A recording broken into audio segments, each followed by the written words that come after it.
E aí, gente, Jardim Science aqui. Esse episódio 38 do Princípio Econômico Podcast. E hoje a gente vai pra um tema que eu gosto muito, seguindo a mesma linha do livro que eu citei no último episódio. E até no próximo episódio 59, se Deus permitir, eu vou falar sobre fundos mútuos e ETFs, né? Como funciona por baixo dos panos. Mas hoje eu vou falar sobre Private Equity, Hedge Funds e Venture Capital, né? No último episódio eu falei sobre isso, na introdução aos sistemas bancários, mas agora a gente vai focar mais na parte de Private Equity, né? Então, primeiro eu vou falar sobre Private Equity, mais ou menos alguns detalhes sobre hedge funds e um pouco de venture capital, né? Então, primeiro a gente vai pro private equity, né? Primeiro que tem várias formas de private equity, e normalmente a gente tá falando sobre private equity funds, então fundos de private equity.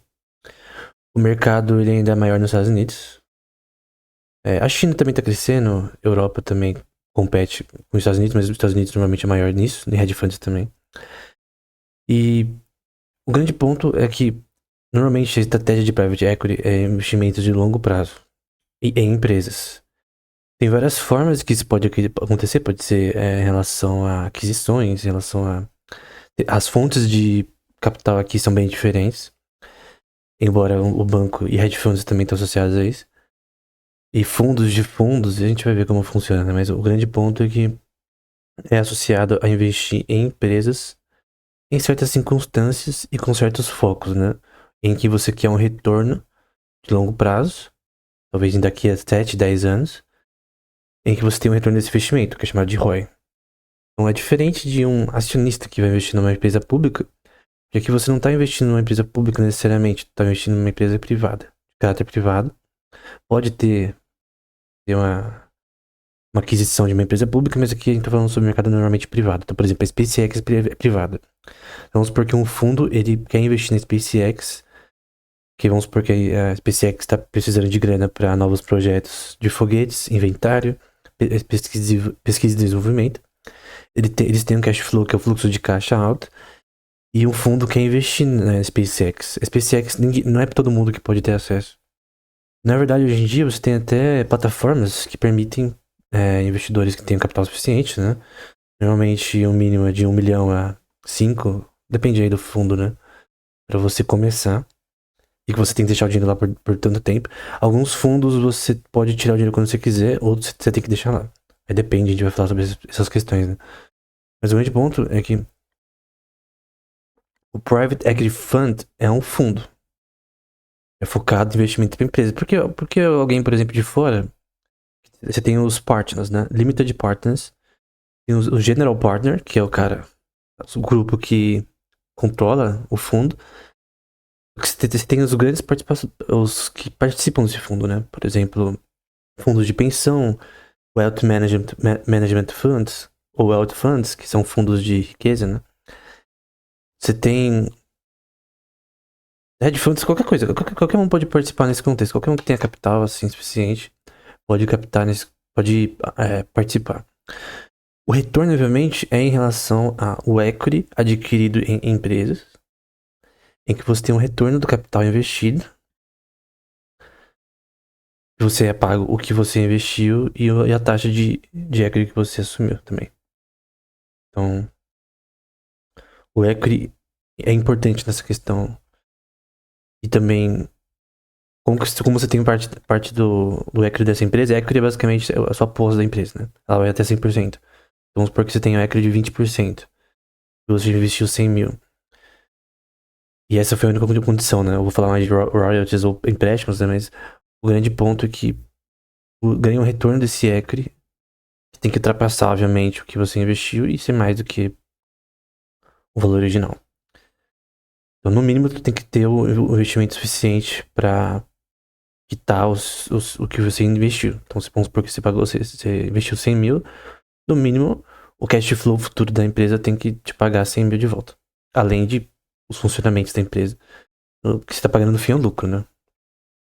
Então, obviamente, o faturamento dela, lucro, cash flow, EBIT, né? São muito importantes aqui, que é o Earnings Before Taxes. E juros, né? Ganhos antes de juros e impostos. Eu não vou usar EBITDA aqui, embora usado bastante, porque eu não concordo com o EBITDA sendo uma forma de avaliação correta. Então, normalmente fala, tipo, EBITDA é ganhos antes de juros, impostos, depreciação e amortização. Eu vou tirar depreciação e amortização porque eu não creio que é útil. Seguindo a linha de Buffett e do Benjamin Graham. E até a lógica da depreciação, que na verdade é um custo contínuo e não você calcula posteriormente para o futuro. Isso é uma forma de evaluação que é, querendo ou não, subjetiva. Porque o caráter de depreciação ele não é fixo. Tipo, tem uma academia. As máquinas têm uma depreciação, mas quais máquinas são? Como foi feito esse cálculo de depreciação? Em que tipo de setores essa depreciação? E se for uma marca que dura mais, ou uma marca que o custo em relação a ela é menor? Então você está calculando tanto de custo de depreciação futura, vamos supor que você esteja calculando 30 mil numa academia grande, né? De depreciação mensal. Em 10 meses você tem 300 mil de débito de depreciação para você. As máquinas que você tem que substituir e tal, esse tipo de coisa. Manutenção. As pessoas usando continuamente, o flow de pessoas ali usando vai quebrando, né? Só que isso nem sempre é uma coisa que tem uma linha de raciocínio clara. Tem as listas de depreciação para diferentes mercados, mas eu não creio que isso seja uma forma de categorizar o valor, o valuation futuro da empresa, né? Então a EBITDA, na minha opinião, não é útil. Não é a minha opinião. Eu não formei ela sozinho. É a visão do Buffett, Benjamin Graham e os atores da linha de Value Investing, né? Que é a que eu sigo. Então, vou falar um pouco sobre, mas eu não vou usar como base, né? No fim, o que importa é, de fato, a empresa ter um diferencial que implique no futuro próspero dela. Tu vai olhar somente pro desconto de cash flow, né? Se tu vai olhar pro fluxo de caixa futuro da empresa em relação ao passado. E tentar entender. Isso não é suficiente, tu tem que entender o mercado que ela está. Se é um produto inelástico, né? Que o preço não afeta a demanda. Os competidores, os possíveis competidores que podem vir. Alguns consideram muito patentes e também propriedade intelectual. Eu não vou discutir o ponto de propriedade intelectual porque eu já falei sobre isso no podcast de direito do canal.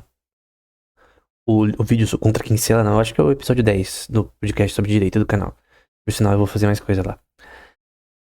Então, eu não vou entrar no mérito aqui, mas vamos supor que você tem patentes, propriedade intelectual, copyright, esse tipo de coisa para proteger sua empresa. Tudo isso, um investidor de private equity, ele vai considerar ao considerar um investimento, né?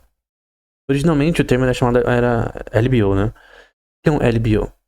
É um leveraged buyout, com ED no fim, né? Então, o que é esse LBO, né? É uma estratégia que combine fundos de investimento com dinheiro emprestado. E aí você já vai entrar no rolo, né? Da crise de 2008 também. Cara, aprendendo mais sobre como esses fundos funcionam, eu vi, primeiro, por que eles caíram em 2008 junto com os bancos. E como a oferta de capital exógena, capital criado ex nihilo, o livro do Jesus Huerta de Soto sobre ciclos econômicos bancários fala sobre isso. Então as reservas acionárias de inflação exógena na economia, né? Injeta dinheiro que não existe, não deveria existir na economia, gera inflação. Em que o banco ele recebe, ele consegue, e o governo também, consegue uma senhoriagem, né? Consegue lucrar através de ser o primeiro emissor dessas notas criadas de forma exógena. O que é de forma exógena? Sem produção e serviços. É por uma técnica bancária de você poder ter menos reservas do que você tem de fato e poder emprestar dinheiro. Perdão, não se emprestar, tu pode usar como colateral esse capital que você tem. Tendo pouco em reserva, vamos supor que você tenha 20% de todo o seu capital depositado por pessoas comuns na sua reserva bancária e você investe no que você quiser o resto, só que você investe o dinheiro dos outros, sem a sua permissão. Por isso que o sistema de depósitos bancários tem que ser separado do setor de investimentos.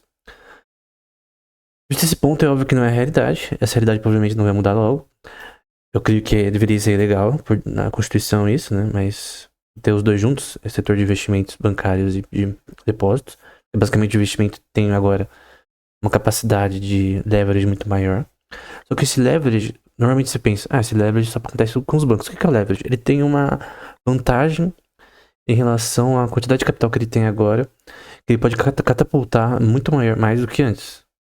Então, num padrão ouro da vida, tu não pode ter criação de exógena de capital, você não consegue criar ouro do além, ex nihilo.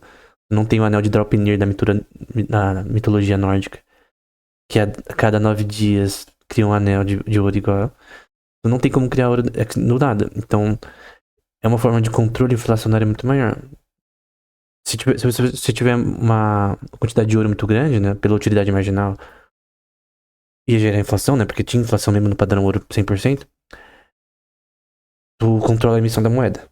É a técnica do Hayek, para você lidar com inflação caso a sua moeda tenha lastro em ouro ou em prata, né. Consegue controlar. Isso funcionou na Suécia, por exemplo. Ele cita num dos livros dele sobre The Nationalization of Money. Denacionalização do dinheiro, né? O livro do Von Hayek. Friedrich von Hayek, né? Bom, só que isso não é o ponto, né? Eu também vou fazer outras aulas sobre o von Hayek no canal e também escrever sobre. O grande ponto é que você tem uma grande dependência desses setores de hedge funds, venture capital e private equity em empréstimos bancários. Como que eles conseguem acesso a esses empréstimos? Um fundo, ele tem acesso a dinheiro que é depositado de vários investidores. Eu falei os fundos de pensão, você tem fundos de fundos, você tem outros fundos de private equity. É um monte de gente que entra nessa pool. Então, é como se fosse assim, eu crio uma empresa, eu coloco meu capital e falo, gente, quem quiser entrar aqui, tem que ter no mínimo aí uns 1 a 5 milhões de dólares. Mas quem quiser entrar aqui e investir comigo, nessas empresas que eu quero investir para ter um retorno, de talvez uns 5, 6, 7%, ou até 10% de retorno, até depois de tantos anos, ou 20% de retorno, não sei. Chega comigo que eu tenho conhecimento, vocês têm a grana também, a gente investe junto. Essa é a lógica. Então você tem o General Manager, General Partner, e os Limited Partners. E é uma participação limitada em que você aloca capital ali, você tem um controle talvez sobre ele. Tem alguns tipos de fundos que você pode retirar o dinheiro quando você quiser, você pode dizer em que você quer que seja investido. Ou não, enfim, tem fundos que são gerenciamento de finanças familiares, pessoas com alto padrão de capital, né? Enfim, tem várias funções, produtos num fundo. O KKR, por exemplo, que é o maior fundo do mundo atualmente, ele de private equity, dos primeiros. Não, acho que foi o primeiro, na verdade, com Kravis, que é um cara muito importante nesse setor. E basicamente eles têm esses tipos de produtos, com bilhões aí de private equity, bilhões de relação a crédito para débito. Você também tem o chamado de debit funds. Pra quem já assistiu Shark Tank, o Kevin, que é o Mr. Wonderful do Shark Tank USA nos Estados Unidos, ele fala no episódio que ele participa de um debit fund, de um fundo de débito. E o fundo de débito ele é associado, e também de private equity, a débito de empresas normalmente. Eu falei em outra aula sobre junk bonds, ou high yield bonds, que basicamente títulos emitidos por empresas para pagarem débito. E esse débito tem a ver com o crédito que ela pegou de juros. Então ela pediu dinheiro emprestado, ela vai pagar esse dinheiro com juros. Lembra que isso pode ser instrumentalizado numa security de investimento. E basicamente a lógica é que a promessa de pagamento de débito por parte da empresa, que normalmente são procuradas empresas com bastante débito, tipo startups e coisas do tipo, tu tem investidores que vão te ajudar a pagar esse débito, a empresa, e eles ganham na possibilidade dela conseguir pagar esse débito. Claro que pode dar merda se a empresa não conseguir pagar o débito, porque obviamente tu tem que só colocar dinheiro em junk bonds que as empresas de fato vão performar no futuro. Se for uma empresa que é uma bosta, um produto horrível, um serviço horrível que ninguém quer, e não tem perspectiva de escalar ou bons gerentes, porque às vezes tudo é bom menos o gerente, menos o CEO e tal, não vai dar certo. Mas esses fundos de private equity também têm uma noção de também algumas empresas eles ou comprarem toda ou eles ajudarem ela a crescerem no setor, né? Então no caso do LBO, né, você tem essa combinação de dinheiro emprestado com investimento por colateral, que esse dinheiro emprestado vem dos bancos, tá? E obviamente não empresta de graça, empresta com juros. Então tu pega emprestado como colateral seus próprios assets, seus próprios ativos. Aí você consegue comprar grandes empresas, cara. Tô falando de as transações de bilhões de dólares pra comprar empresas de fato, né? Normalmente por um valor descontado em relação ao original, né? Porque normalmente você pensa, tipo, por exemplo, ela vai adquirir a empresa. Mas quem tá adquirindo? É o fundo, é uma pessoa? É o fundo, mas esse fundo, ele tem um conjunto de membros que tem uma expertise em vários temas e pode agregar em relação ao futuro de empresas de N setores. Claro que o know-how de um fundo é muito importante, porque não é só o fundo, você tem outros limited partners, tem fundos de pensão, tem setor aí associado a mercado eu sei em inglês, mas eu sei em português, esqueci, de seguros, então de insurance, que é totalmente diferente em inglês para português. Tem um mercado, a IAG, por exemplo, faliu no 2008, ela é associada a seguro, né? Infelizmente, era associada também ao Credit Default Swap, que era seguros associados ao mercado financeiro de empréstimos imobiliários. Porém, elas também têm bastante dinheiro, porque pensam, o que é uma empresa de seguros? Elas ganham dinheiro continuamente para assegurar problemas futuros para pessoas, empresas ou quem for. Só que o foco da empresa é que não aconteça essas coisas. Tem até um cálculo probabilístico para qualquer tipo de produto de seguro. Que, obviamente, seguro que dá seguro para incêndios ou roubos de carro, o que for, ele tem um cálculo de qual é a média de roubos naquela região, naquele país, naquele estado. Ele tem que ter dados para ele sempre sair com um leverage nisso, né? Ele sempre sair com uma vantagem em relação ao quanto ele recebe. Quantas pessoas vão precisar desse dinheiro. Só que o quanto ele recebe tem que ser maior do que o que ele tem que gastar para prover esse seguro. Senão vier falência. Tem empresas de seguros que em certo momento no passado foram falência, porque tem um exemplo de Londres, cara. Eu não vou citar o autor que eu tô citando isso, porque senão vai soar muito mal aqui. Mas eu já fiz um vídeo dele nos últimos vídeos sobre da história do pensamento econômico, né? Que é uma série que eu também vou continuar. E ele fala sobre os incêndios na Inglaterra e como a empresa o setor de seguros simplesmente era uma fraude, que não pagou as pessoas que pagavam esse seguro. Nesse caso de incêndio, é que tem um incêndio numa época em Londres, há uns séculos atrás. Foi tão tryhard, foi tão alto, que a empresa de seguros que assegurava contra incêndios não conseguiu pagar. E aí, obviamente, a pior coisa para uma empresa de seguros é um colapso humanitário no produto que ela vendeu, né? Que ela vende. Senão ela aposta no fato que isso não vai acontecer. E obviamente ela também pode fazer parte, por conta de quantidade de capital, de um setor associado a um fundo. Tem vários tipos de fundos, obviamente. Então, quem tem capital, quem normalmente acumula capital, acaba podendo se associar a um fundo. Aí você pode falar, nossa, mas o fundo, ele tem uma margem maior do que o mercado de ações? Essa é a questão. A pessoa que tem capital suficiente, ela vai para um hedge fund, que faz investimentos de curto prazo, médio prazo, um banco de investimentos, o que for, ou ela vai para um fundo de private equity. A questão é o quanto o private equity performa em relação ao hedge fund. Uma coisa que os hedge funds não fazem é performar tanto quanto eles aparentam performar. Então o alfa do hedge fund, principalmente aqueles maiores, é muito melhor do que se aparenta, né? Quanto mais capital é pior para você gerar retornos maiores. Até porque você acaba tendo um exposure maior, né? A risco. Então, normalmente, o que é recomendado, até no livro que eu tô citando, mas eu também já vi professores num curso da Universidade de Genebra sobre investimentos falando sobre isso, hedge funds pequenos com menor quantidade de capital. A questão é que o que importa é a performance. E a performance depende de... Cara, pode sempre ganhar do Mr. Market. Pra quem leu o livro do Benjamin Graham, Security Analysis, sabe o que eu tô falando. Ou Intelligent Investor, né? Do Benjamin Graham. Você sempre pode derrotar o Mr. Market. Não é impossível. O Warren Buffett derrotou o Mr. Market ao longo dos anos. O Benjamin Graham conseguiu. o Charlie Munger conseguiu. E muitos outros investidores conseguiram uma porção menor. Só que normalmente aqueles que conseguem e têm mais retornos são aqueles que têm uma visão de longo prazo. O setor de private equity, tirando aquelas empresas que são mais um bando de que chama de vultures, né? Um bando de sanguessugas, né? De capital dos outros. Aquelas que são honestas, né? Aí eu qual que é private equity 100% honesto. Aqueles que são mais honestos e que têm uma visão de longo prazo moderada e com uma alocação de investimentos melhor, e você tem que ter um know-how, porque ninguém sabe que a empresa vai dar certo.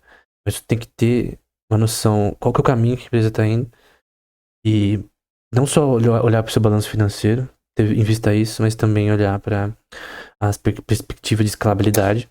Então, que know-how é a coisa mais importante. Lembro de um livro do Jesus Huerta de Soto, que eu só li o começo, mas ele falou sobre como que know-how é importante. Talvez seja a coisa mais importante. A verdade é que quantidade de capital não é a coisa mais importante. Claro que, por exemplo, no MES, né, no Homem, Economia e Estado, o Rothbard, ele fala sobre como sem capital é impossível ter investimento. Porque ele coloca num tom muito pejorativo a quem não tem capital. Eu discordo, eu acho que o que mais a gente tem que ver é a eficiência de capital. E eficiência é você fazer com menos a mesma coisa que o outro e melhor que outras empresas, né? Então, que eficiência de capital, e não é só eficiência de produção. Obviamente tem uma lower bound de capital necessária para certos setores. Mas o grande ponto de vista é que sempre que você pode fazer com menos, mais é o mais importante. Então, esse LBO um ponto importante, né? Ele é chamado assim porque usa o que você está comprando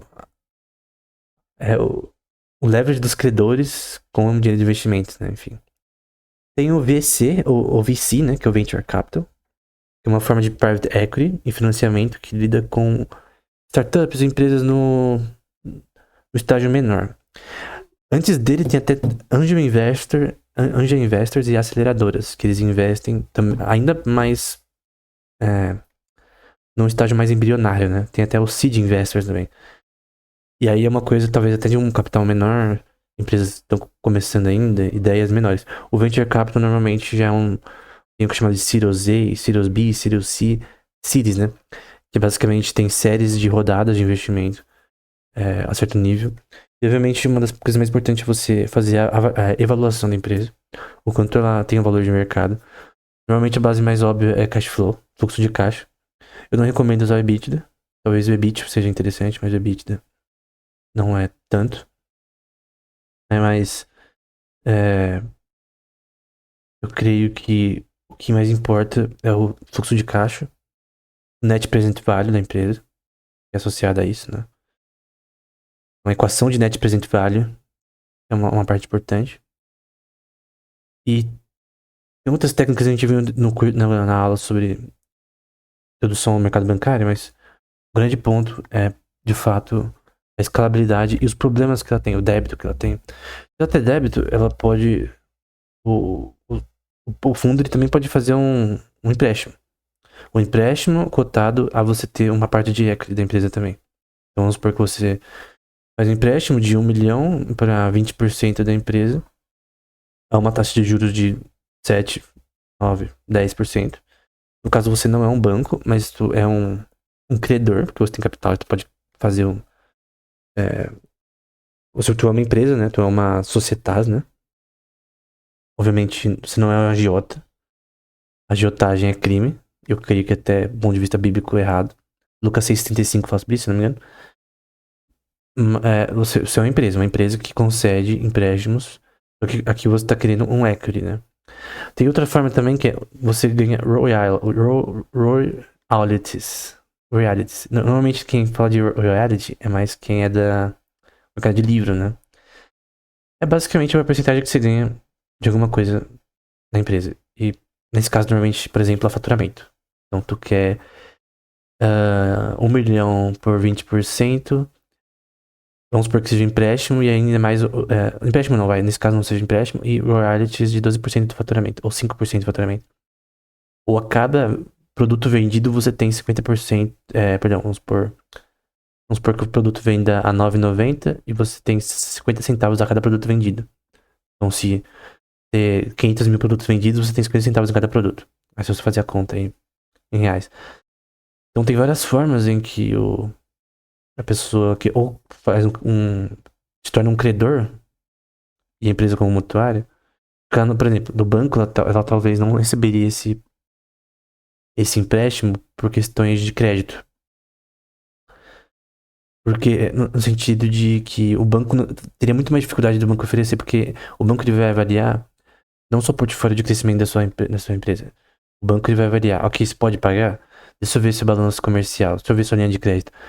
Então, o banco vai se basear em fatores apenas numéricos. O fundo, ele pode se basear em fatores numéricos, mas ele vai ajudar a empresa a ser bem-sucedida também. Ele pode vir o Venture Capital, ele pode ter um smart money, né? Ele pode vir a agregar na expertise, no know-how do setor dele, seja em questão de gerenciamento de logística com inventário, seja em trazer um networking com outras empresas que podem fazer algum processo dentro da escala de produção, né, da cadeia de produção, fazer ficar mais eficiente. Então, o private equity normalmente é associado também, nesse caso do LBO, você compra basicamente a empresa. E tu transforma o débito nela em uma forma de instrumento financeiro de high yield bonds. No venture capital e também em aceleradoras, que são antes, né, investidores anjo, que é um pouquinho antes do venture capital, já é uma coisa você pode vir a ajudar a empresa a ter uma expansão de forma clara, né, de forma física. Estar lá com eles, tentando ver os problemas ali.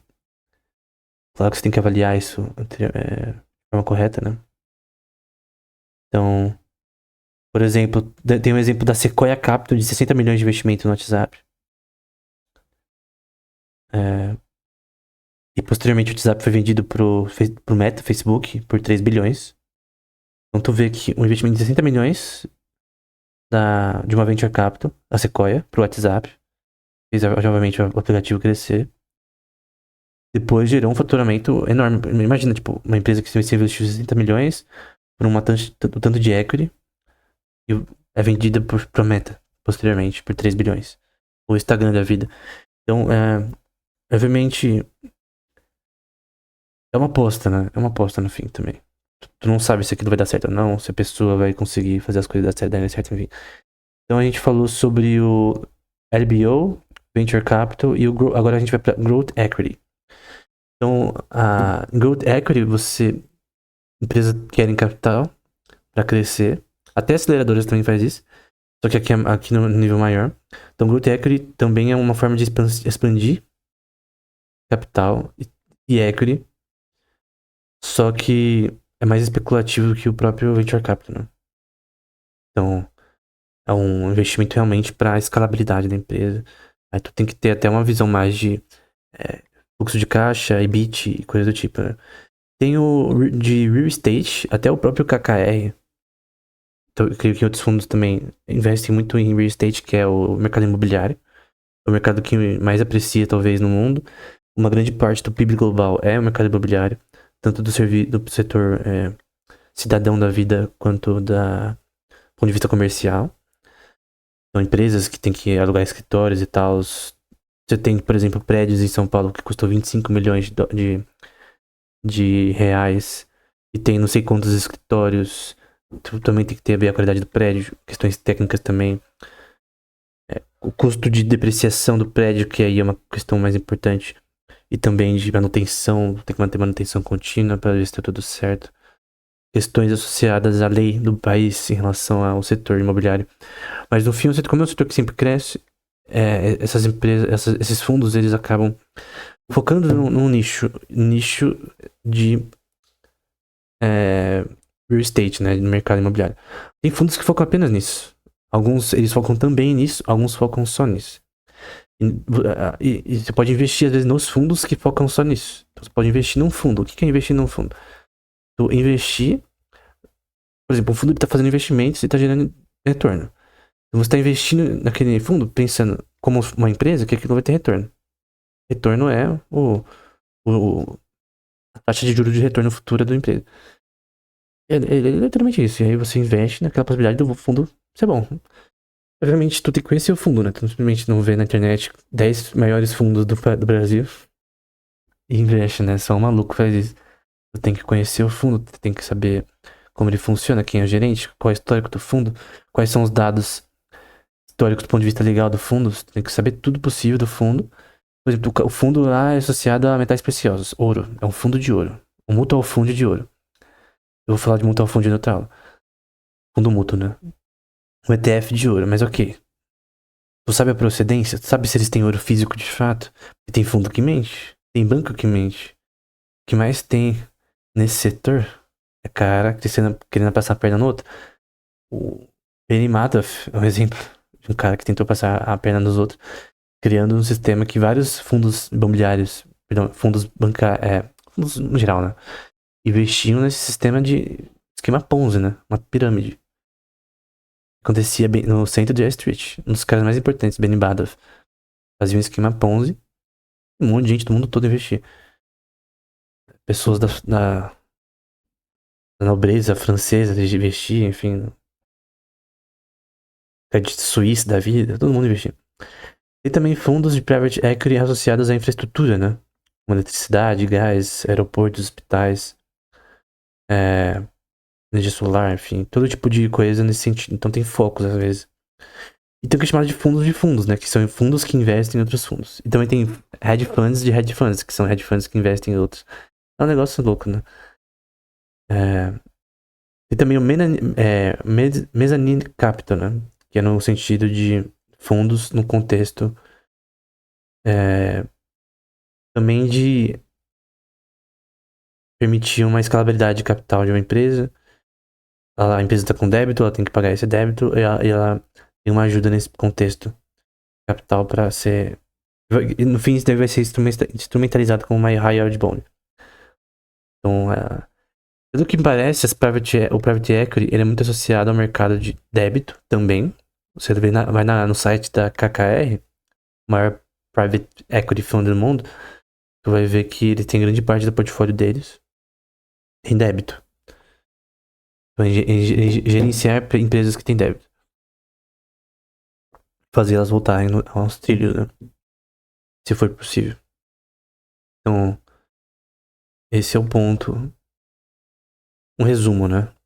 Mas tem outros tipos aqui, né? Tem os fundos de títulos, fundos de renda, fundos de índice, né? Como o índice da vida de bolsa de valores. Tem índices focados somente no mercado imobiliário. Índices, eles apostam, por exemplo, o índice ele pode conter várias ações dentro de um mercado. É como se falasse assim: nossa, tem uma empresa que investe nas melhores empresas que eles acham que são boas. Então eu vou investir nesse fundo porque ele está investindo em empresas que são as que mais performam ao longo dos anos. Eu creio que elas vão continuar performando bem no geral. Então eu vou colocar dinheiro nesse fundo. Então o índice, ele é um fundo que tem vários parâmetros, elementos ali dentro. Aí tu tem que ver quais são os parâmetros. De repente, vamos supor, é um índice associado a empresas japonesas. No mercado automobilístico, no mercado de energia, no mercado financeiro, em fintechs da vida, no mercado imobiliário. Então você vê quais os setores que o fundo tem recursos e quais fazem sentido para você. Então você, por exemplo, gosta do setor petrolífero. Então você vai num fundo que também tenha coisas do setor petrolífero, do setor de real estate, do setor de minerais preciosos. Então, são tipos de fundos, né? Então, tem fundos associados a commodities, tem fundos associados a, como eu disse, títulos, a ações, tem a equity, que são equity funds, fundos associados ao próprio mercado de câmbio, né? Que são os money market funds.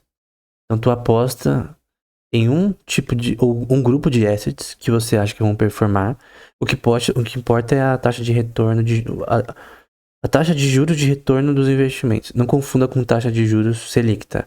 Eu tô falando no sentido de Rothbard, do Homem Economia Estado, de retorno, a taxa de juros, ou seja, os juros compostos, ou seja, o yield composto, as porcentagens de lucros contínuos das empresas, no caso de fundos, né? Esses fundos. E tem índices que não performam, tá? Não é todo índice que vai performar. O índice, talvez ele performe menor do que a inflação. Perdão, pior que a inflação. Então a inflação é mais alta do que o fundo. O retorno daqui 10 anos, por exemplo, vamos supor. No país que você está. Ou seja, tu perdeu capital. Tu poderia ter investido em outras coisas que teriam dado um retorno maior. Em outras palavras, você foi burro. Então, esse é um dos pontos, né? Então, o Venture Capital é um ponto interessante. A página 340 do livro que eu estou citando, ele vai falar que Venture Capital se refere a investimentos de equity que são menos maduros de companhias não públicas. Então, são companhias de uma condição privada e que, de fato, precisam talvez de alguém para conseguir gerar um know-how, um conhecimento também, é um smart money também. Não é só... O banco ele só te empresta dinheiro e fala, se vira, me paga. O Venture Capital é um pouco diferente. A aceleradora é diferente, os investidores anjos são diferentes, os seed investors também são diferentes. Então, tudo tem uma visão mais também de networking, know-how e coisa do tipo. E eu acho que é melhor pra empresa, às vezes, né? Você ter, por exemplo, até um empréstimo de um sentido de private equity do que de um banco, que o banco vai estar cagando pra você. Ele quer o dinheiro pra ontem e é isso. Sobre mezzanine capital, ele vai falar também na página 340, se refere a investimento subordinado a débito. Ou um estoque preferível da empresa, que o estoque preferível é aquele que é preferível para a renda da empresa, né? Então você sempre tem acesso primário a dividendos, a liquidation também da empresa, né? Mas não a governança, né? Então, só que isso aqui você não tem controle de volta da empresa no mezzanine capital. Diferente do venture capital, que você pode ter controle sim. Então, também você pode converter também isso para direitos a ações, né? Mas sem a questão de você ter uma porcentagem de votação na empresa. Esse é o mezzanine capital, né? Então é um pouco diferente na prática, né? Aí ele fala sobre os pontos centrais, né? Acho que o ponto central aqui, acho que até eu nem vou pegar o ponto dele. Eu acho que um dos pontos centrais aqui são o que é chamado de Internal Rate of Return, que é o IRR. Que durante o período de investimento, o retorno que está tendo em relação o fluxo de caixa necessário para pagar o débito. Ou parte do débito, enfim.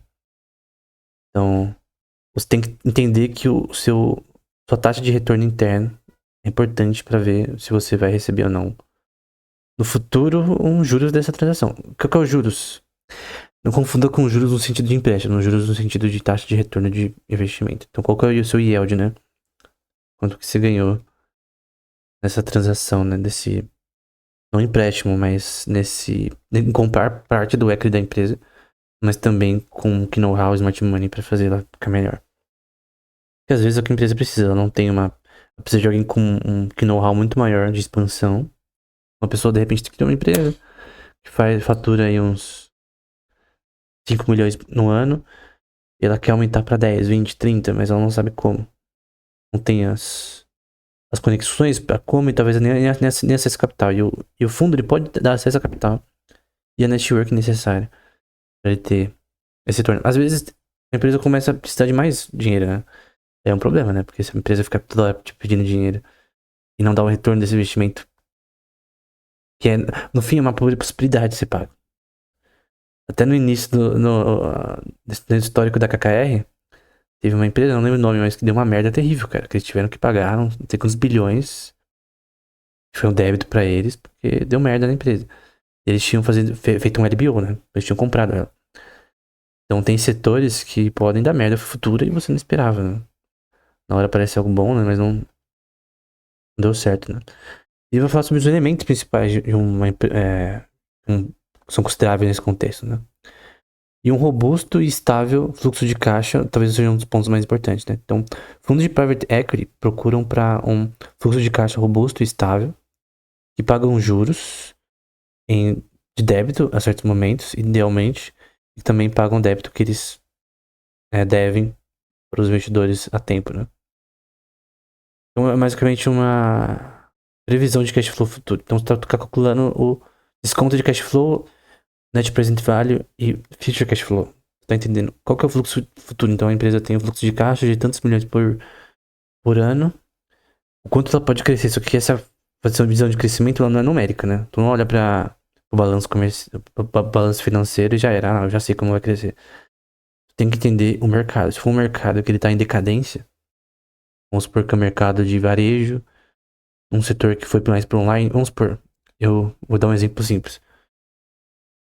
Um fundo quer investir em empresas que estão ganhando dinheiro pra caramba no mercado que tem uma demanda mais alta hoje em dia, que é o de suplemento. Tu investiria em empresas que têm um valor de varejo ou no online? Tem uma presença online, uma logística já presente online de vendas, tipo uma growth da vida. É um nome bem interessante do tema que a gente tá falando. A growth, ela tem uma visão de ela tem o inventário, estoque, e também relação de produção, é que ela controla tudo isso com qualidade. E ela vende já para o consumidor final. Outras empresas têm uma visão mais de varejo, que vende para lojas que compram esse estoque dessas empresas, onde sempre vai ter um aumento de custo nesse processo, porque obviamente a empresa que vende o produto, a produtora, né, ou distribuidora, que pode ser produzido na Europa, essa merda, na China, sei lá. E vamos supor que o varejista ele vai querer vender com lucro, porque o produtor também quer vender com lucro. Quando você tira esses dois da visão e você se torna um ponto só, em que você produz e você distribui, vende para o produto final, faz o transporte, faz tudo, com terceirização de algumas partes para você ter uma minimização de custo,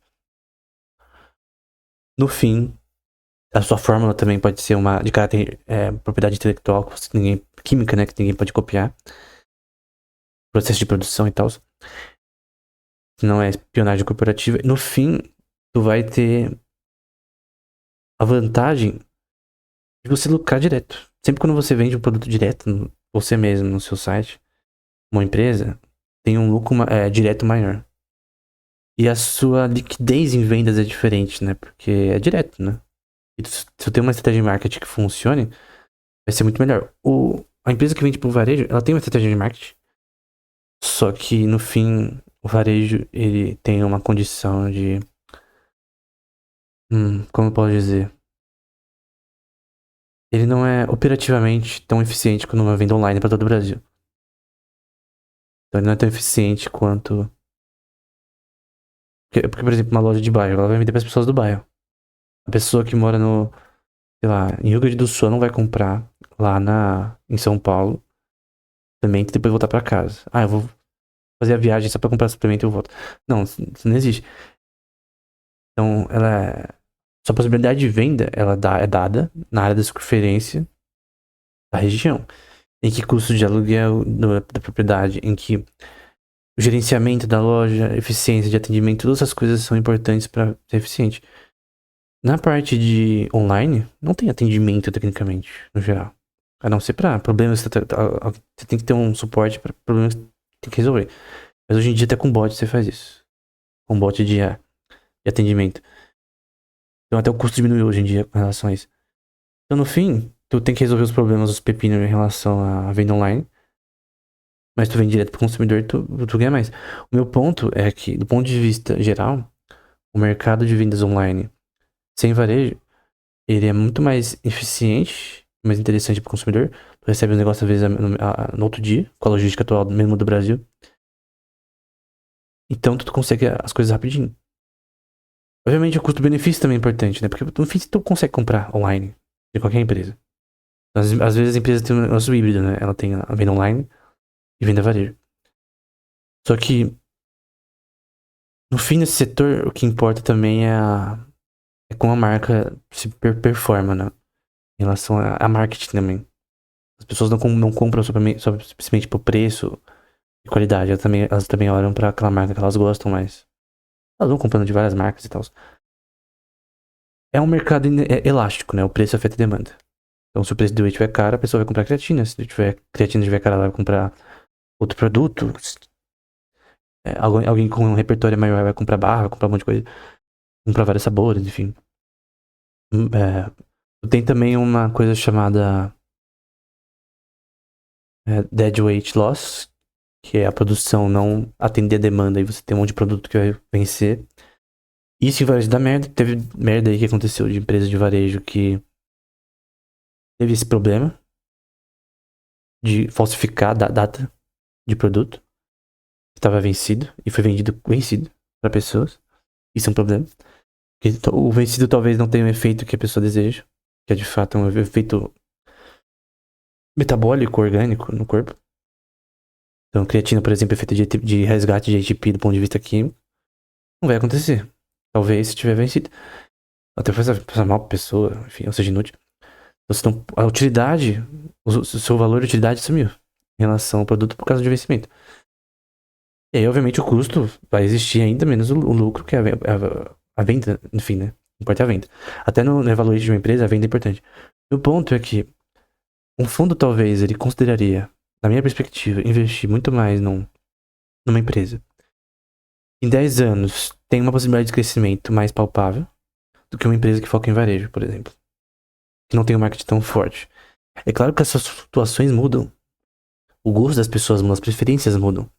Você não consegue prever que as pessoas no futuro vão gostar mais de alguma coisa do que outra e sei lá.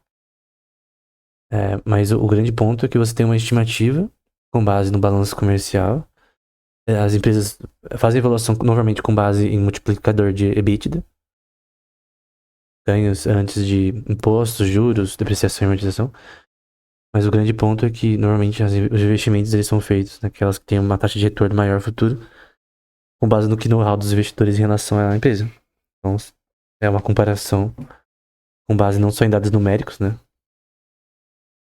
Mas também em dados em relação ao que se espera daquele mercado de crescimento. Mas é uma coisa também, querendo ou não, subjetiva. Então, tem partes objetivas e partes subjetivas nessa relação, essa questão. Mas o grande ponto é a diferença de um LBO e um Venture Capital é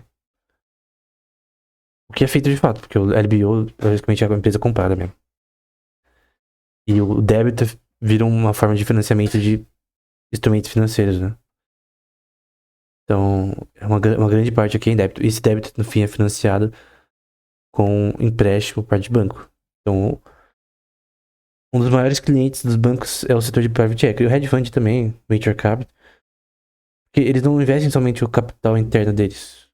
Então, vamos supor que tem aquele fundo 100 milhões de capital. Eles vão usar isso como colateral, parte, para pegar empréstimo do banco. Eles não vão investir direto dinheiro.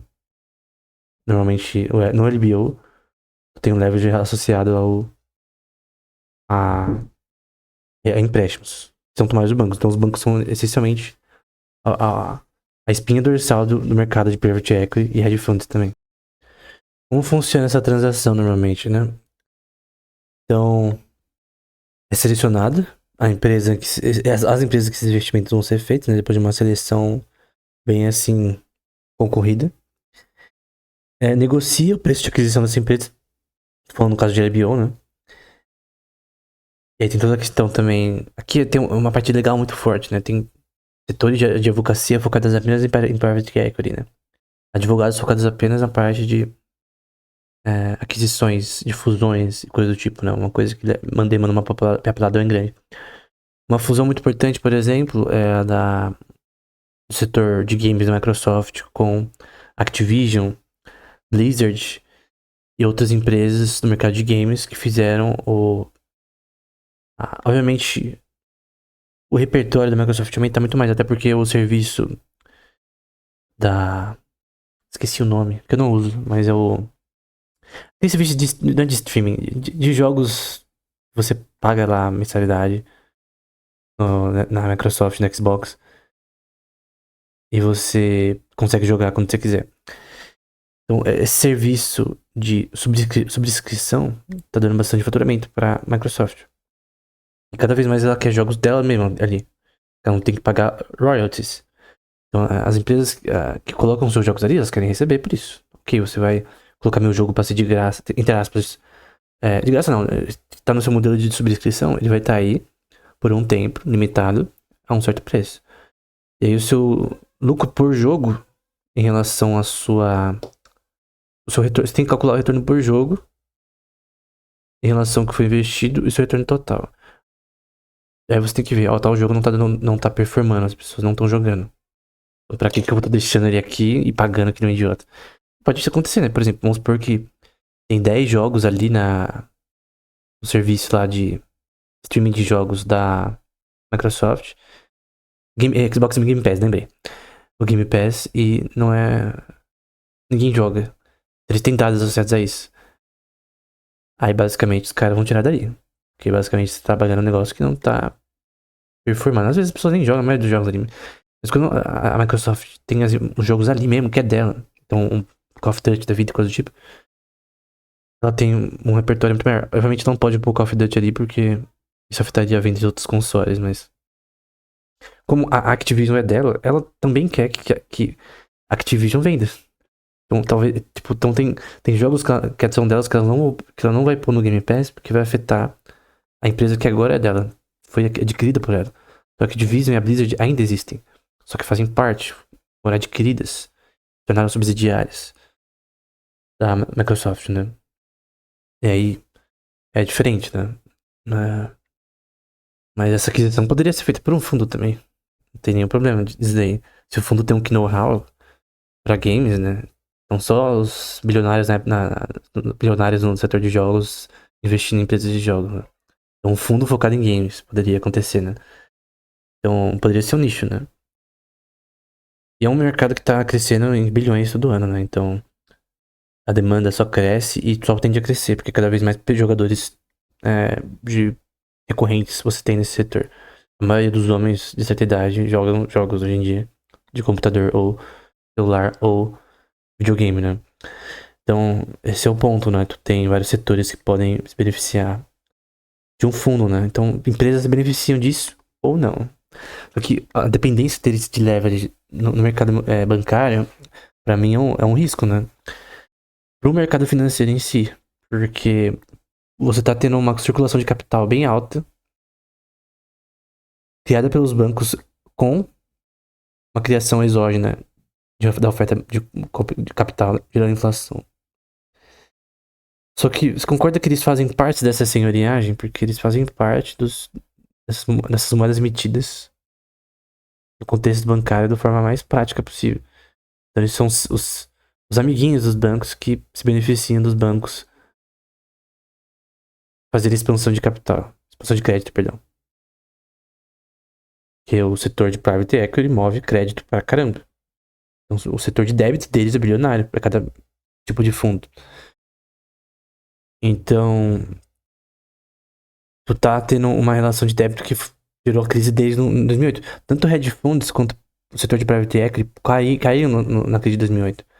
Eles estavam associados ao mercado bancário. Eles estavam associados ao mercado financeiro no geral e de crédito. Então, a queda deles foi monumental e até hoje talvez é sentida essa queda em relação anteriormente. Tinha uma competição de hedge funds, de venture capital e de private equity funds que pela Dodd-Frank Act de 2010 mudou bastante, né, nos Estados Unidos. Mas o grande ponto é que o portfólio de private equity, por exemplo, de uma companhia nesse setor é de 70% de débito. Então eles investem em débito e transformam isso em instrumentos financeiros, né? Então, eles dão capital para uma empresa que está em débito, mas isso é transformado numa forma de instrumento financeiro. Então, numa high yield bond, por exemplo, enfim. Então você tem relação com bancos também nesse tipo de produtos. Então tem uma relação entre os dois, né? Então você tem os high yield bonds, você tem o que é chamado de mezzanine debt, que é o estilo mezzanine de fundos que eu já falei anteriormente. Vou pegar aqui novamente, que é capital que se refere a investimento subordinado a débito, né? Então, Isso é uma grande parte do portfólio de um Private Equity Fund. E tudo isso caiu de forma brutal em 2008.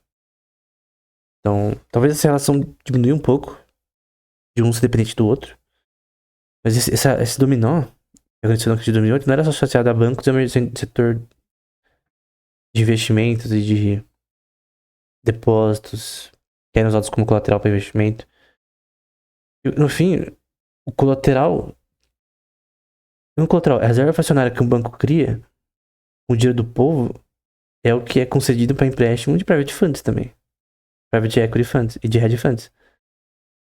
Então, dinheiro do povo, que gerando inflação, tá gerando como colateral para emprestar dinheiro para esses caras.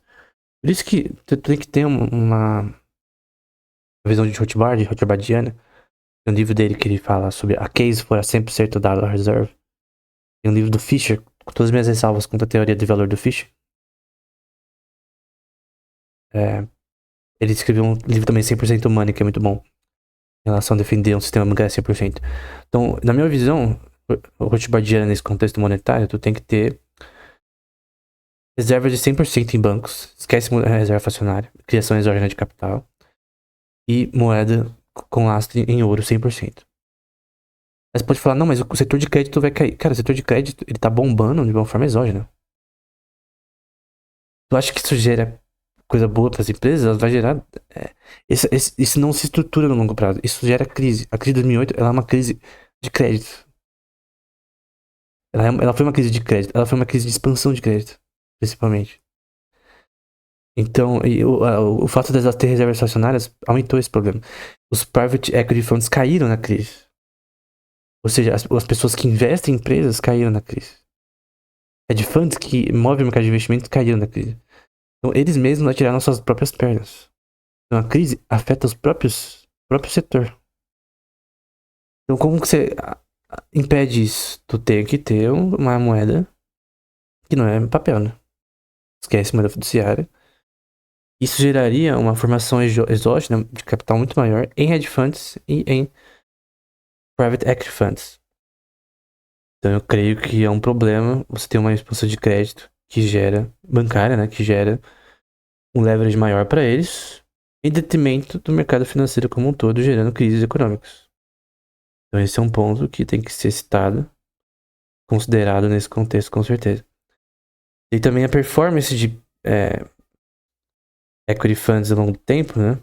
Por exemplo, a Blackstone, Oaktree, Fortress Management, KKR, que é a maior. Ela performou um pouquinho abaixo do S&P 500, né? Que é um índice aí americano. Apollo Global Management, só que abaixo da KKR só tá a Blackstone, por exemplo. E depois a Carlyle. E o último nesses dados que eu tô usando é a Oaktree Capital Group. Então, tu tem um crescimento aí do setor dos anos 2000 até 2007. 2007 principalmente, e aí caiu com tudo 2008. 2009 principalmente, e foi assim, não no nível de 2007, mas crescendo aí até 2015. Questão de número de negócios feitos, mas teve uma queda de private equity no mundo. No mundo não, vai nos Estados Unidos. Em relação por conta da crise de 2008, né? Também o quanto de capital que eles geraram também na crise de 2008, 2009, por exemplo, foi muito menor. Por conta... Não, isso mostra quanto eles são dependentes do mercado bancário, né? E eu não acho nenhum problema nisso. O problema é que eles estão usando dinheiro gerado de forma exógena por bancos. Isso é tão incentivo para os bancos fazerem isso, para gerarem juros dessa dívida, com colateral com o dinheiro do povo. Então, o problema no fim é um problema bancário, né? O Private Equity Fund não tem problema com isso. O problema é um problema bancário de reservas fracionárias. Então, como eu disse, na visão de Rothbard, que eu creio que é correta. Padrão ouro, prata, não importa, com controle de emissão de moeda, de forma por bancos privados, tá? Tem que ter um setor de bancos privados apenas, sem banco central, reservas de 100%, lastro em ouro. Aí o banco não consegue emitir mais do que ele tem. Acabou, você resolve o problema. E aí tudo vem de forma endógena e o crescimento é mais demorado, mas é de longo prazo. Aí você evita crises econômicas, né? Enfim. A gente vai falar bastante sobre dados do ponto de vista de balanços bancários, né? Que é um pouco mais contabilidade. Então, cash flow, margem de lucro, EBITDA, EBIT, é, renda antes de impostos, o earnings per share, ganhos por ação, né? Return on equity, que é um termo também bem importante nesse setor, talvez um dos mais importantes. Os ativos da empresa, menos passivos, tem o CAPEX, né? Que é os investimentos da empresa em aquisição ou melhoria de equipamentos que tem, ativos no geral, né? Então, você tem um restaurante, você está melhorando o prédio em si, a qualidade da infraestrutura, pintando ele, comprando novo, melhorando a cozinha, enfim. E você tem o LL, CAPEX LL, que é associado ao lucro líquido. E quando você converte isso para investimentos. Quanto do lucro líquido é reinvestido na empresa, com um faturamento futuro também maior, né? Não adianta você investir lucro líquido em bosta, que não vai gerar bosta nenhuma. Mas todas esses dados são importantes, né? Mas principalmente fluxo de caixa, inovação da empresa naquele setor, capacidade de crescimento em relação a isso, aí é mais um pouco de know-how. Ninguém sabe se a empresa vai crescer ou não, essa é a verdade. Ninguém sabe se aquele setor vai crescer ainda tanto. Por exemplo, tu vai investir em computação quântica, tu quer retorno daqui a 10 anos. Cara, tu é maluco, mano. Não vai ter retorno daqui a 10 anos. Tem que esperar um retorno de muito longo prazo e investir na empresa certa. Por exemplo, na D-Wave da vida, Xanadu, para uma startup no Nordeste, sei lá. Tô zoando, né? Mas por uma startup no Nordeste, feita por alguns universitários da Uninove, com todo respeito, não vai dar certo, né, cara? Tu tem que ter uma visão mais centrada nesse setor, que é um setor também mais difícil. Não que eles não podem conseguir, tá? Só tô dando um exemplo totalmente esdrúxulo. A quantidade de real estate que eles têm, passivos, né? O quanto que eles gastam em relação a juros, a custos que eles têm de produção, de inventário, de manter inventário, porque o manter inventário também tem um custo, né? A liquidez deles em relação aos investimentos, enfim, quantidade de dinheiro de entrando e saindo. Tu tem que ter vários dados, mas o balanço financeiro, ele é obviamente importante. A primeira coisa que você olha, mas também você tem que ver no escopo geral o que a empresa faz. Depois olhar também para o seu balanço financeiro, entender. Às vezes a empresa é boa e o balanço financeiro mostra que ela tá numa situação ruim, e obviamente você não vai investir. Mas tem fundos, por exemplo, da LBO, que são empresas com cash flow mais estável, uma empresa já consolidada no mercado. Então, não é como o Venture Capital ou investimento anjo, né? Que é uma coisa mais primitiva e tal. O Venture Capital é uma coisa mais primitiva. Uma rodada, Series S, Series C, Series B. É uma coisa mais primitiva. Então, uma empresa tá no começo, às vezes até seja mais uma ideia. Você investe na ideia que tá tendo ainda, de repente não tem nem faturamento direito, não tem vendas. Mas uma coisa que eu pedi muito ver no Shark Tank, cara, é que uma das coisas mais importantes é fluxo de caixa e quantidade de vendas. Então, por exemplo, você evalua a sua empresa em US$ 1 milhão, mas eu vi uma empresa ali que avaliou em US$ 1 milhão. Então, o equity pra você comprar a empresa é maior, você tem que pagar. Então, vamos supor que você quer 50% da empresa, tu paga 500 mil. E se você tiver nesse contexto, 1 milhão de valuação. 100 mil se for 10% da empresa. Você vê como muda o quanto você paga pelo equity. E você quer ter o retorno desse equity, né? Então eu dei 100 mil, eu quero mais de 100 mil depois. Em relação ao equity que eu tenho. O ponto é... O equity importa também, porque você tem um retorno maior se você tem mais equity. Porém, se essa empresa não performar, tudo se lasca. Então é importante ter essa noção, né? De que você tem que ter uma noção de... É a diferença de um LBO e de um Venture Capital. Tem uma diferença entre você adquirir a empresa para gerenciar e você, na verdade, fazer. E também existe você transformar o débito em uma forma de investimento. Porque, por exemplo, no Mezzanine Capital, tu tá fazendo uma relação de débito com a empresa. Então, várias empresas que estão em débito. E tem empresas que é normal estar em débito, porque tem empresas que demoram para virar. Pra eles começarem a lucrar de fato. Então, eles vão ter um lucro negativo, líquido, ao longo dos anos. Então, o investidor ele sempre vai querer daqui 10 anos, 7 anos, o suficiente. Mas não é só um investidor. O fundo ele tem vários investidores. Tem fundos ali dentro, tem bancos ali dentro, tem um monte de coisa. Então, setores de banco que também são associados a fundos, tá? Porque bancos também mexem com isso, obviamente. Não me diga. Não me diga que o banco não teria fundo, né? Claro que teria fundo. Mas enfim, vai falar sobre as maiores transações também, 2006 e 2007 de private equity, né? Como, por exemplo, Citigroup financiando a TXU, a Kinder Morgan Inc., pela Carlyle, Riverstone e GSCP, a Blackstone, Carlyle e Permira na Freescale Semiconductor. Então você tem vários bancos ou grupos investindo juntos numa empresa. Então essas parcerias também acontecem. Então talvez você não queira alocar tanto capital, mas pega outro fundo e aloca junto como general partner, perdão, como um limited partner. Então é bem interessante essas coalizões de fundos e tal. O Buffett fala muito sobre fundos como uma pirâmide também. E por isso que o fundo tem que ver a procedência, né? Quem é que gerencia, como é gerenciado e tal. Porque se tu não sabe a procedência, pode ser uma pirâmide, sim, cara. Pode ser mal gerenciado. Pode, sei lá, pode ser um esquema Ponzi, enfim. Que tem mais. O que mais tem. Como eu disse, como que tem mais tem de pessoa aproveitadora no mercado é o mercado financeiro. Ah, não me diga. Você pensou que o mercado financeiro não seria, né? Assim, mas é assim. Então, essa é a noção. Então, tem a Private Equity Firm, que é a firma, que é o General Partner. Tu tem o que é chamado de Limited Partnership. Então, as pessoas que participam podem participar desse fundo, pelos gerentes desse fundo.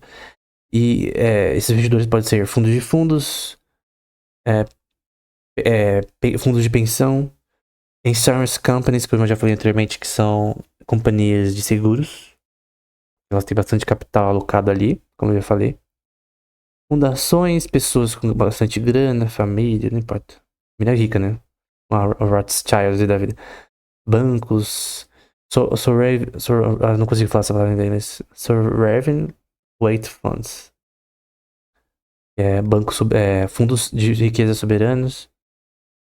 Enfim, essa é a lógica. Mas também tu tem esse dinheiro ser usado como colateral para pegar empréstimos, para fazer um LBO, por exemplo. Para fazer um investimento numa empresa. Então, normalmente alguém pode pensar, não, mas é só investir o dinheiro dentro do fundo. Não. Eles têm um leverage em que, por exemplo, o fundo ele tem, vamos supor que seja 100 mil só.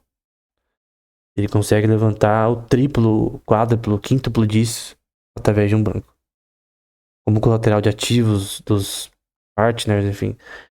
Então tu vê o quanto de crédito o fundo gera, até para às vezes gerar, através de um LBO, uma relação de débito, financiamento de débito para uma empresa. O mercado de débito é muito grande, assim, enorme, em relação a private equity funds. Tem os closed-end funds, que são os fundos que têm uma LP, né? Tem uma limited partnership, que é temporária. Então, vamos supor que seja um período de até uns 7, 10 anos. E aí os investidores que participaram desse fundo vão ter o retorno. Então, é esperado que tenha um investimento inicial ali. Então, assim, vamos supor assim. De uma forma simples, vamos supor que eu tenho uma grana, eu tenho alguns amigos que têm grana também. Eu falo, gente, eu vou criar uma empresa, porque eu não posso fazer isso sem ser uma empresa de uma forma legal, né? De uma forma orquestrada, né? A gente tem que ter parâmetros legais aqui. Eu vou criar um fundo, eu vou alocar meu capital aqui, vai ter tudo contrato bonitinho. Vocês vêm comigo, investem nesse fundo, eu vou investir nesses assets aqui, Vocês não podem tirar dinheiro do fundo até 10 anos que esse capital foi investido. Mas vocês podem opinar em relação a como esse dinheiro vai ser investido no nosso caso. Pode ser que não seja o caso em outro fundo. E aí, após esse tempo, cada um, proporcionalmente ao que investiu, vai ter um lucro, um yield de retorno associado a esse dinheiro. Tomara que seja mais que a inflação e mais que o mercado de investimentos. De repente a pessoa não manja de investimentos no geral. Aí ela fala, vou pôr no fundo, nesse setor de private equity, porque eu conheço o gerente. No fim, o que importa é o gerente do fundo, né? Ele que vai fazer o negócio dar certo ou não. E tu tem vários tipos de produtos no fundo. E aí você vai ter o chamado de exit, que é a saída. Então, firmas de private equity consideram a alternativa de saída, né? No fim de investimento de um período, incluindo o IPO, a venda para um comprador estratégico, ou para um LBO, ou uma empresa, enfim. Então, tem várias formas aí que isso pode acontecer. Tem também que entender como é a relação de impostos em private equity funds, dependendo do país é diferente. E esse é o ponto, né? Então a gente terminou sobre private equity funds, eu vou falar mais na aula também de fundos mútuos, mas eu queria falar um pouco de hedge funds, só brevemente porque eu já falei anteriormente. Os hedge funds eles são diferentes de fundos de private equity e o de venture capital, que eu já falei também, mais ou menos. O que ele quer é hedging, ele quer várias formas de fazer transações para gerar lucro. Porque normalmente a visão é de curto prazo. Se um private equity for bom, honesto e justo, vamos supor, legalmente aceitável, até eticamente, tem uma diferença de um hedge fund. O hedge fund ele quer ganhar de curtos prazos, curto e médio prazo. Às vezes ganhos tipo de transações semanais contínuas. Então, tu não tem uma relação somente de algo de longo prazo como private equity fund. Porque porque às vezes alguns equity funds você pode tirar o dinheiro quando você quiser, alguns não. Então você tem um risco, né? Tipo, tu não pode retirar o bagulho de lá. Então tu tem um problema, né? Que pode dar merda daí. E os hedge fund managers, né? Que eu vou citar aqui é o Blackstone, por exemplo. O UBS fez muita merda também no passado, esse banco. Goldman Sachs, JP Morgan, Thermal Group, Mezaro, Entrust Capital e Man Group. 2015 foram os maiores, mas tem outros também.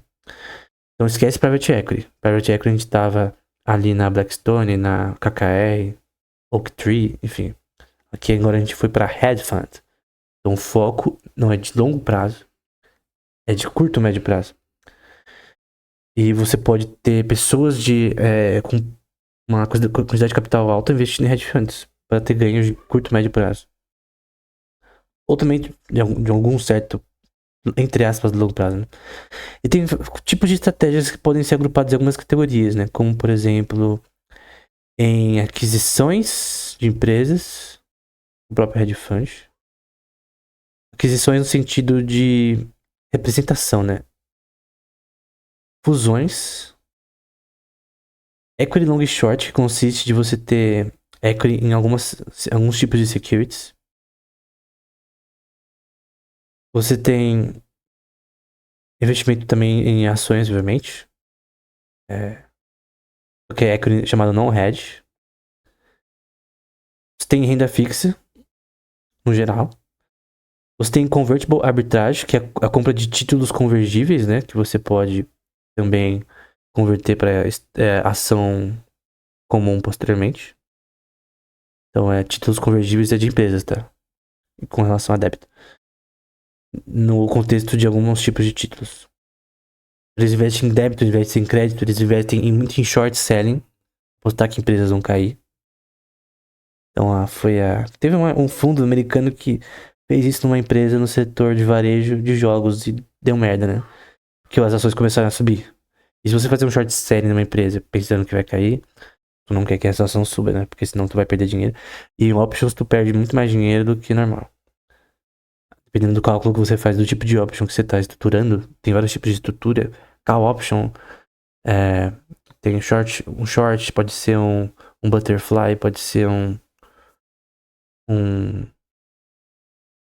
Cara, é difícil lembrar de cor. Pode. Cara, tem N tipos. Eu vou pegar aqui porque eu não ensinei isso no canal, mas os tipos é difícil de lembrar. Eu vou pegar aqui. Tem o Strangle, por exemplo. Vou pegar aqui Types of Options. E todos esses tipos têm formatações diferentes, né? No aplicativo de investimentos de opções só tem essas opções de forma bem clara ali. Embora o cálculo ali é bem importante, né? Então, tem várias estratégias de estruturar os contratos. A Butterfly, por exemplo, eu acho bem complexa. Então, tem como vender puts e tal, enfim. Tem várias coisas. Tem naked short, enfim. Naked put, algumas não podem mais também. Mas o grande ponto é que em options, pode perder mais em relação a no método de estratégia que você usa. E isso aconteceu com esse fundo, né? Esse hedge fund. Tava dando short selling há algum tempo já e deu merda, né? Aqui eu peguei uma lista maior pra eu citar todas sem errar.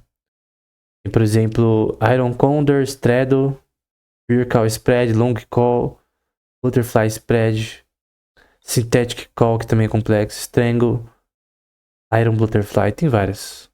Cash Secured Put. E aí tem alguns tipos desses você tem que ter também uma quantidade de capital bem alta para options. Alguns milhares de reais, dependendo do tipo de transação. Então, options normalmente são mais capital intensive, né? Mas eu expliquei cada um desses nos vídeos sobre options. Pra quem quiser ver como funciona os detalhes, né? Eu acho bem interessante. Eu posso falar mais sobre options em outra aula. Com mais detalhes. Só que options é uma coisa que tem que ser prática, não tem que mostrar. Até mostrando é mais fácil do que falando. Mas esse hedge fund teve problema com isso. E isso afetou ele em milhões e bilhões de dólares, né? De fato, perdeu dinheiro, porque as ações subiram muito daquela empresa que obviamente estava caindo. Então, os hedge funds eles precisam de uma estratégia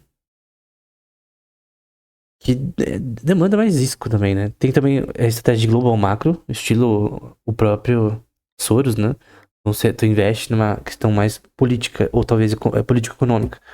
Como no caso do Soros em relação à queda apostando no short, né? Na queda do pound inglês contra o euro que tava nascendo.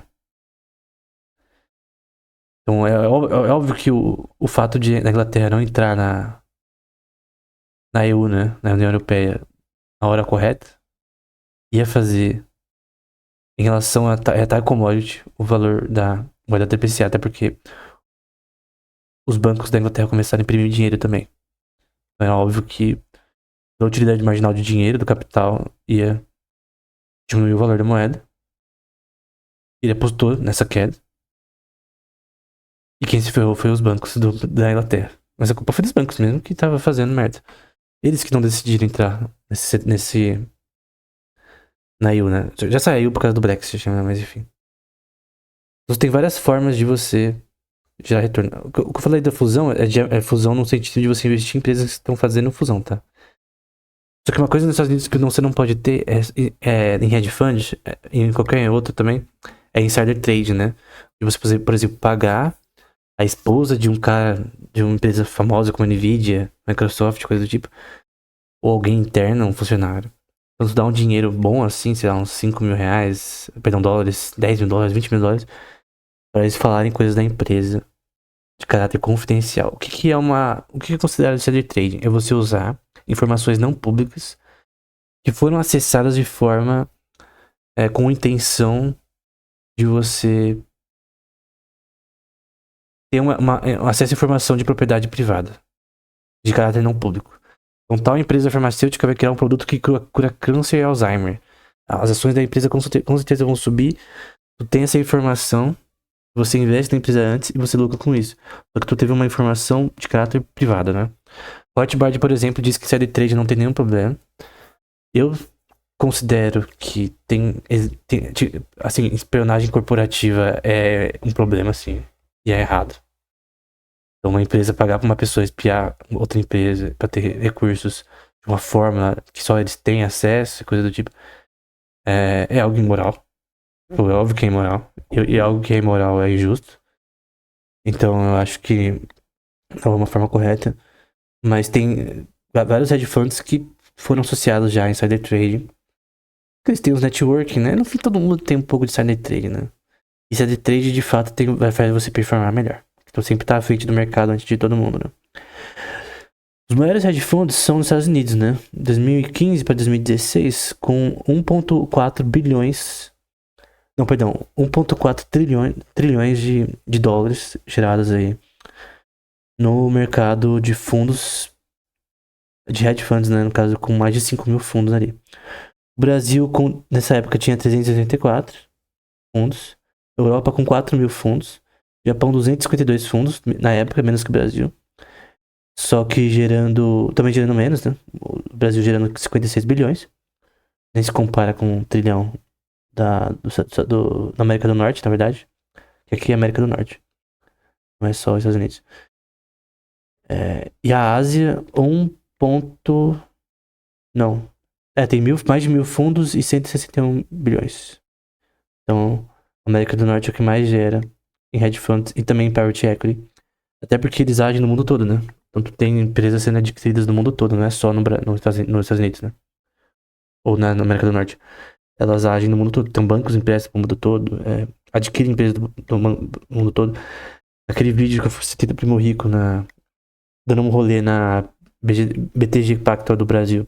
Eles estavam falando sobre a aquisição de um banco na Suíça, parece. Então tem aquisições no mundo todo. Tem um parâmetro legal também que é importante aí. Mas tu tem setor que não investe só em empresas nacionais, mas também no setor externo, né? Tem alguns problemas maiores de investir no setor externo, pode estar legal, mas... Outra forma de leverage que tem, além de empréstimos bancários, que o hedge fund bebe dos empréstimos bancários que os bancos concedem, da oferta exógena de capital dos mesmos, por isso que eles dependem do banco para existir, que eles pegam empréstimo para fazer investimentos. E tem uma chamada de margem nesse contexto, né? Uma margem call da vida. Eles também acabam usando muito o Ripple, que é o Repurchase Agreement. Usualmente, hedge funds financiam security de débito com uma transação de Ripple que envolve um lado da transação vender, por exemplo, um título do governo para outra pessoa a um preço e depois comprar de novo posteriormente por um preço maior. Então tu vende por um preço maior e compra. É uma recompra, né? E compra por um preço maior. Só que tu consegue gerar no curto prazo dinheiro assim. É basicamente um empréstimo. Ele tá falando, banco. Banco não, vai. Tesouro dos Estados Unidos. Eu compro o seu título a tanto. Só que eu vou recomprar depois. Então você me dá acesso a capital agora e eu recompro esse título depois ao preço maior. Então é uma recompra. E dá pra você gerar dinheiro assim. É uma forma de short term borrowing, né? É um empréstimo, é uma relação de curto prazo de financiamento. Convertible. Não é convertible. É commercial paper, lembrei. Commercial paper também, que é uma forma também, em 2008, que também gerou um pouco da crise de 2008 em relação a você gerar também mais capital de curto prazo. Em relação a débito de empresas. É estilo held bond. Então, tu também consegue gerar dinheiro em curto prazo. Isso gera expansão de crédito. Então, isso daqui foi muito importante também para o site de fundos. Antes da crise de 2008 também. E isso também causou a crise de 2008, porque você tem mais acesso a crédito. A expansão de crédito fez a crise ser pior do que seria sem essa expansão. Mises estava certo, por sinal. Então, se o site de fundos tivesse ouvido Mises e não Keynes, né, talvez desse certo. Com todo respeito. Então, tu tem option swaps e futures, né? Futures no mercado de futures da Comex, por exemplo, é muito grande. Acho que é New York. Acho que é NY Comics, eu acho o nome. Em que você tem diversos derivatives de futures, né? Já mostrei esse site no curso de economia do canal. Cara, é muito bom. É muito bom o site. Ele tem bastante dados em volume de transações, de commodities. se você pagar lá a opção lá, você consegue ter acesso a quantidade de short selling numa commodity ao longo dos anos. O de vista estatístico é muito bom. E também tem opções de investimento em crédito, investimento em relação à taxa de juros, investimento em relação a commodities, options nesse setor, a índices variados, mini índice, várias coisas. Então é bem interessante. E também o hedge funds participa da Y Comics de forma constante. Fica em Chicago, se eu não me engano. Alguém me corrija se eu estiver errado. Estavam envolvidos muitos em CDOs na época da crise. E como eu disse, na crise eles caíram por conta disso. Eles estavam imersos em credit default obligations, que eram associadas a crédito concedido por bancos a pessoas que não podiam pagar esses empréstimos, mas que eram depois vendidos, essa promessa de pagamento, como uma capacidade de pagar que era real, AAA, né? As agências de rating colocavam AAA, que, nossa, daqui vai ser pago com certeza. Investidores investiam nessa promessa de pagamento de crédito imobiliário, que é o Mortgage Security, um empréstimo associado à hipoteca. Paga com juros ao banco. Só que tinha uma fraude aí, né? E os hedge funds participaram. E você tem que ver que o hedge fund, ele é como se fosse uma catapulta. Ele pega a massa de dinheiro gerada de forma exógena e joga na economia de uma forma brutal. E no mundo todo também. Em transações, em futures, em tudo. Então, eu tenho uma inflação em tudo. Assim, ao menos uma oferta de capital exógena maior do que deveria. E é usada por hedge funds e também no mercado de private equity e também no mercado de venture capital. Especialmente em hedge funds, porque eles estão ativos no setor de investimento de curto prazo. Não em somente, tipo, a empresa. Ah, eu quero fazer que essa empresa dê certo, porque eu vou fazer um LBO aqui, não é uma coisa. Então, o leverage antes da crise de 2008 foi gigante dos hedge funds, né? E eles cresceram de fato, mesmo depois da crise. Teve uma baixa.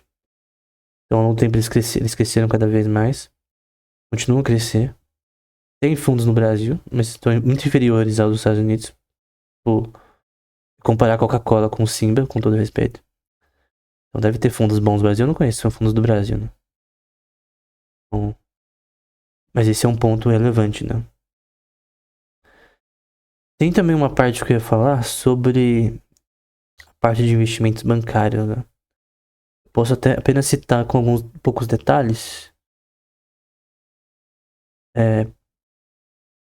as principais exchanges, né? Mas eu acho que eu vou deixar para outra aula, porque eu creio que eu já falei os pontos principais associados ao setor bancário de investimentos. Acho que eu poderia citar o que é a Dark Pool. Então, Dark Pools são plataformas de trading fora das exchanges públicas. E também pessoas institucionais. Então, são transações altas e blocos de transações completadas através dessas plataformas. É uma forma de trading privada que ajuda investidores grandes a realizar as coisas com anonimidade. Porém, eles vão citar algumas empresas aqui, né? Por exemplo, a Dark Pool da Goldman Sachs, Sigma X, expandiu a coisa nos Estados Unidos. Tem a MS Pool, XtinctX, LX, Level ATS, KCG, Matichit, CloseStream, enfim. Você tem que tomar cuidado com, principalmente para plataformas de trading. Tipo de investimentos binários, né? Esquece, cara. Esquece daí. Esquece essas coisas alternativas. Essas coisas totalmente. Tem muito comercial na internet e tal, mas. Aqui, option da vida, esquece daí, cara. Esquece daí, lixo. Opções binárias, né? Esquece daí. Tu tem que entender que toda plataforma de trading, ela tem que ter uma relação com algum tipo de instituição válida. Que é legalmente presa. Quando eu digo legalmente presa, é que se for golpe, ela vai dar merda. Que tenha sede no Brasil. Porém, a maioria dos hedge funds tem sede nas Cayman Islands, que é um lugar aí pra você fugir de questões financeiras aí de controle legal, de restrições legais do país, e Delaware dos Estados Unidos. O Delaware é o estado ali, perto onde eram as colônias americanas também, onde é basicamente a casa real dos hedge funds. Então, até de empresas que querem uma optimização de custo, de impostos, querem mais liberdade do ponto de vista econômico. Então, Delaware, ela tem uma... Como os Estados Unidos, ele tem uma... Cada estado, ele meio que se vira do ponto de vista da sua... Ele tem legislações diferentes, cada estado.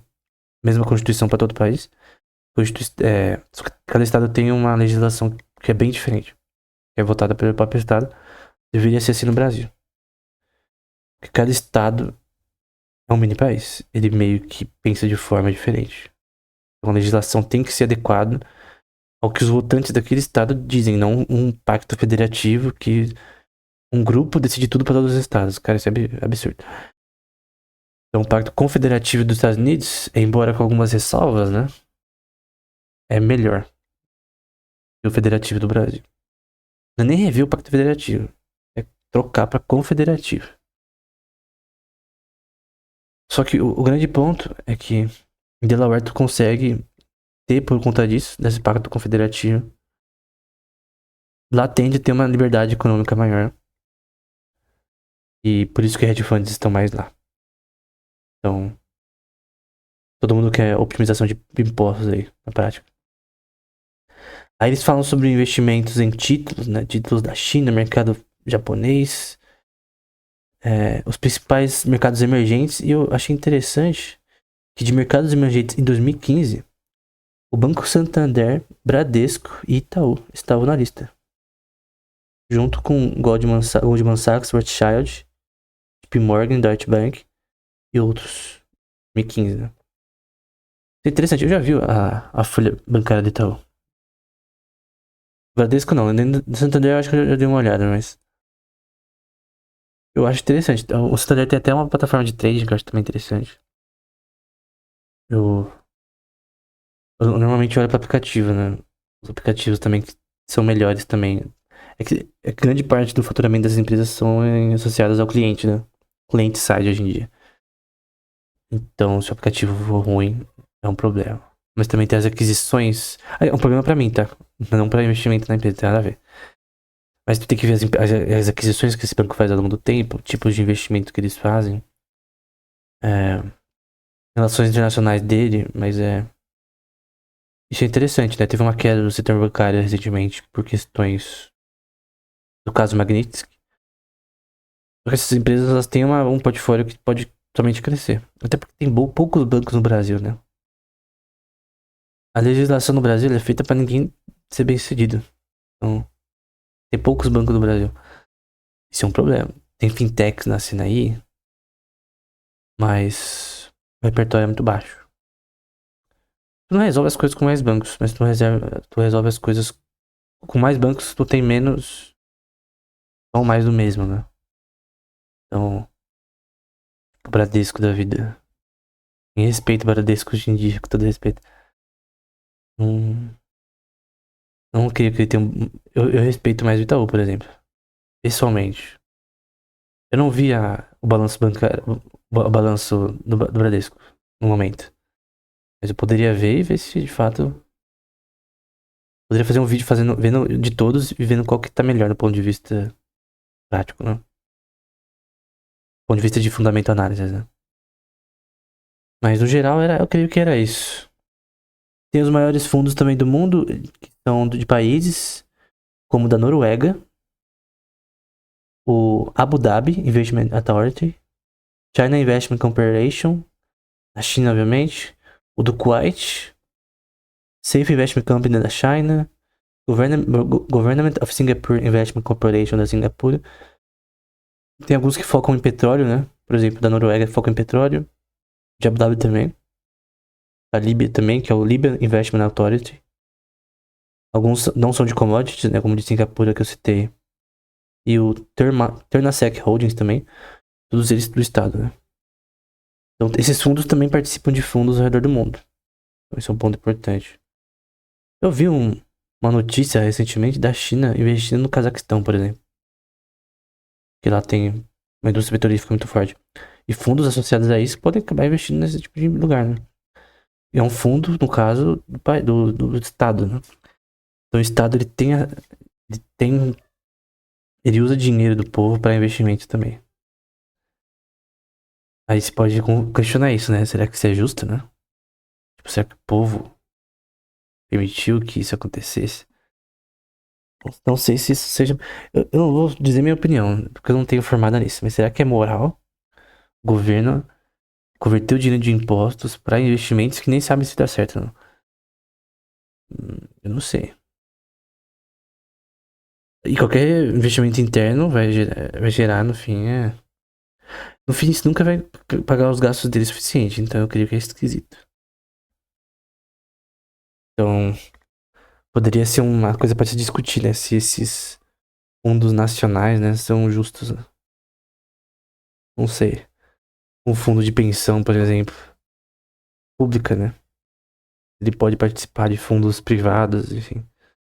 Como já vai ser gerenciado isso aí, pode dar corrupção, pode dar um investimento que vai perder esse dinheiro. E normalmente tem um fundo de pensão, por exemplo, só que é um público. Pode fazer essa relação do público com o privado e perder esse processo? Pode falar, não, mas o fundo tem que se ajustar à inflação, né? Mas mesmo assim. É uma questão mais de ética, né? Direito que a gente não vai entrar aqui, porque aqui é de economia esse podcast. Mas pode ser um tema pra posteriormente, né? Quem quiser esse tema, coloca na descrição. Eu vou falar sobre fundos mútuos e ETFs na próxima aula.